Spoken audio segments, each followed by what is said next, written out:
Manchester United are ass. They thought they were going to win the league at the beginning of the season after all those signings they made. Frauds like Onana, Højlund, Mount. These are the kind of players that are going to bring you to the top. Now, don't get me wrong. Højlund is a good player. He already scored 5 Champions League goals.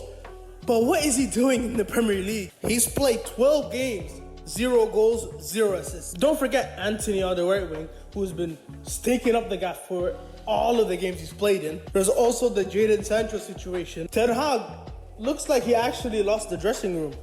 They thought they were world beaters after that performance against Chelsea. Did they forget that Chelsea is even worse than them? If they beat an Aston Villa, an Arsenal, a Man City, a Liverpool, something like that, we could have been here talking about, oh, it's just been an off day. But Chelsea, they now sit 6th in the league, and they travel to Anfield next. On to some bigger matters now, and looks like the elephant has fallen off the tree.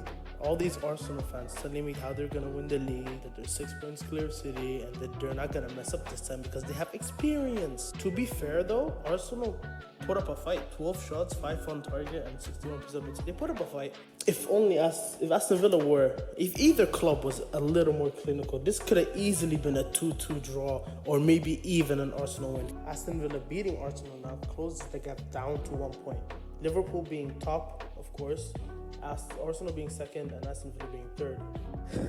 We might finally have an actual title race in our hands. If this club really wants to win this Premier League title, they need to go in January and buy a striker. Whether it be Osimhen or Ivan Toney, it doesn't really matter. Jesus is not good enough up top. There's a reason why that Manchester City sold him. He himself said that goals are not his strong point. What the hell is he going to do then?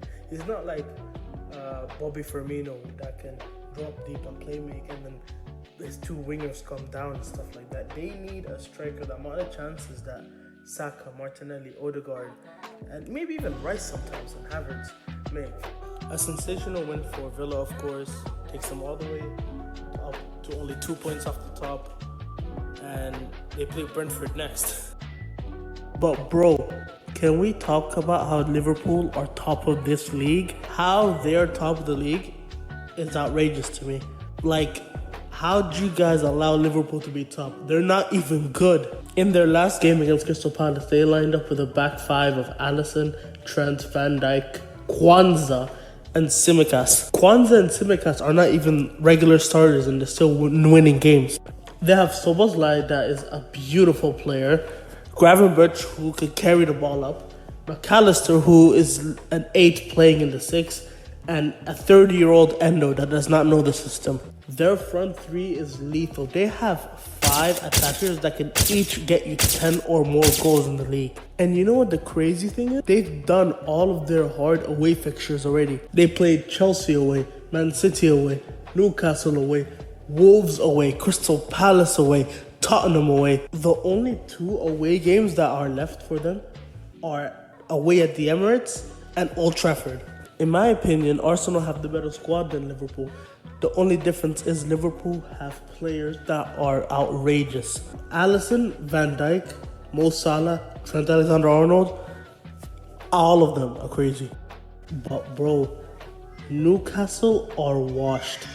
Dubravka got a start in 2 games since Nick Pope's injury. He's conceded 7.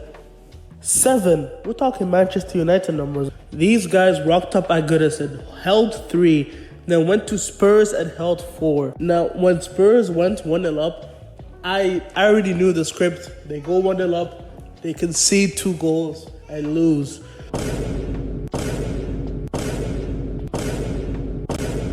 But no, I guess that didn't happen today. But how bad were Newcastle? They now host AC Milan at home. Now, I know Newcastle at St. James's Park, different beast.